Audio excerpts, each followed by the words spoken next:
Pistol shots ring out in the barroom night, and a Patty Valentine from the upper hall. She sees the bartender in a pool of blood, cries out, "My God, they've killed them all." Here comes the story of the hurricane, the man the authorities came to blame for something that he never done. But in a prison cell, but one time he could have been the champion of the world.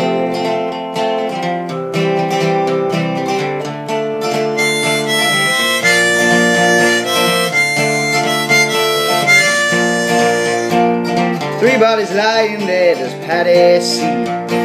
Another man named Bello moving around mysteriously. "I didn't do it," he says, and he throws up his hand. "I was only robbing the register, I hope you'll understand." I saw them leaving, he says, and he stops. "One of us had better call up the cops." And so Patty calls the cops, and they arrive on the scene with their red lights flashing in the hot New Jersey night.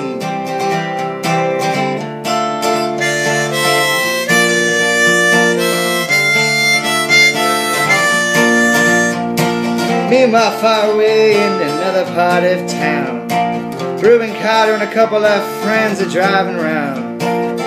#1 contender for the middleweight crown. Had no idea what kind of shit was about to go down when a cop pulled him over to the side of the road. Just like the time before and the time before that. Patterson, that's just the way things go.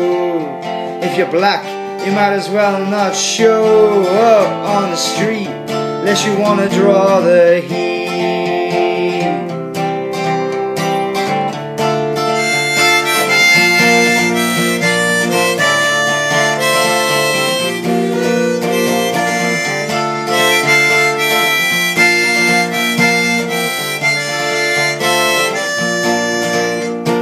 Bello had a partner and he had a rap for the cops.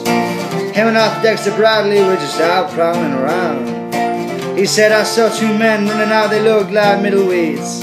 They jumped into a white car with out-of-state plates." And Miss Patty Valentine just nodded her head. Cop said, "Wait a minute, boys, this one's not dead." So they took him to the infirmary. And though this man could hardly see, they told him he could identify the guilty man.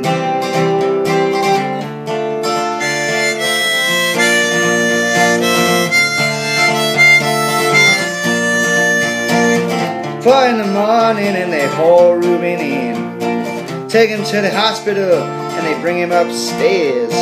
The wounded man looks up through his one dying eye, says, "What'd you bring him here for? He ain't the guy." Yes, here's the story of the hurricane, the man the authorities came to blame for something that he never done.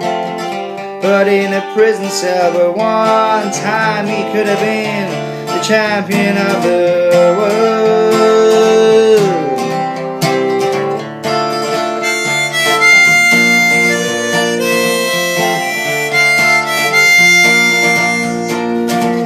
Four months later and the ghettos are in flame, and Rubin's in South America fighting for his name, while Arthur Dexter Bradley's still in the robbery game, and the cops are putting the screws to him looking for somebody to blame.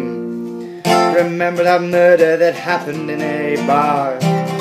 Remember you said you saw the getaway car? You think you'll have to play ball with the law? Think it might have been that fighter that you saw running that night. Don't forget that you are white.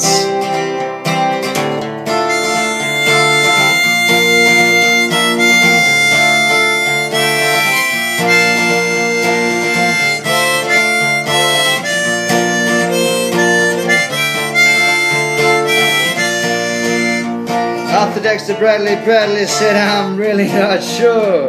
The cop said, "Wait about, well, like you could use it, free." We got you for the motel job, and we're talking to your friend Bello. Now you don't want to have to go back to jail now. Be a nice fellow. You'll be doing society a favor. That son of a bitch is brave and getting braver. We want to put his ass in stir. We want to pin this triple murder on him. He ain't no gentleman, Jim.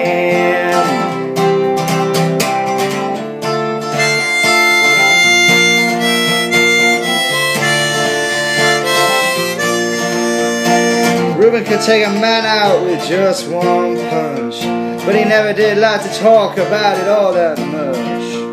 It's my work, he'd say, and I do it for pay. And when it's over, I just as soon go on my way up to some paradise where the trout streams flow and the air is nice, and ride a horse along the trail.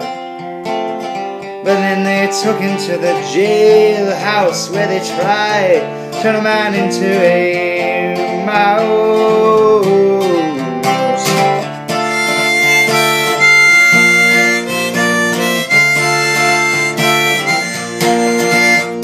And all of Rubin's cards were marked in advance.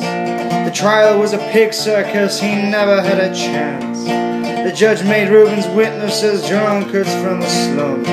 To all the white folks who watched, he was a revolutionary bum. And to the black folks, he was just a crazy nigger. And no one doubted that he pulled the trigger. And though they could not produce the gun, the DA said he was the one who did the deed, and the all-white jury agreed.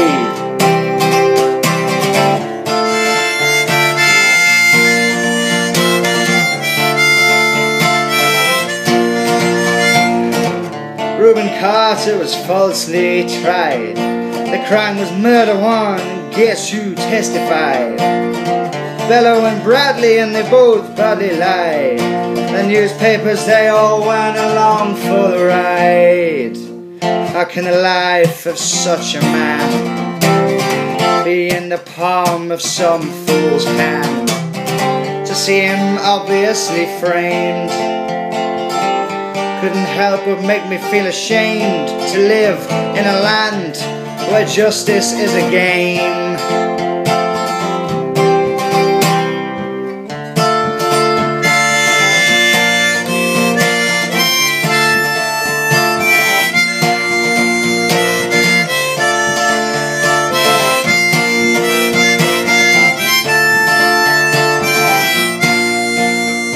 Now all the criminals in their coats and their ties are free to drink martinis and to watch the sunrise, while Rubin sits like Buddha in a 10-foot cell, an innocent man in a living hell.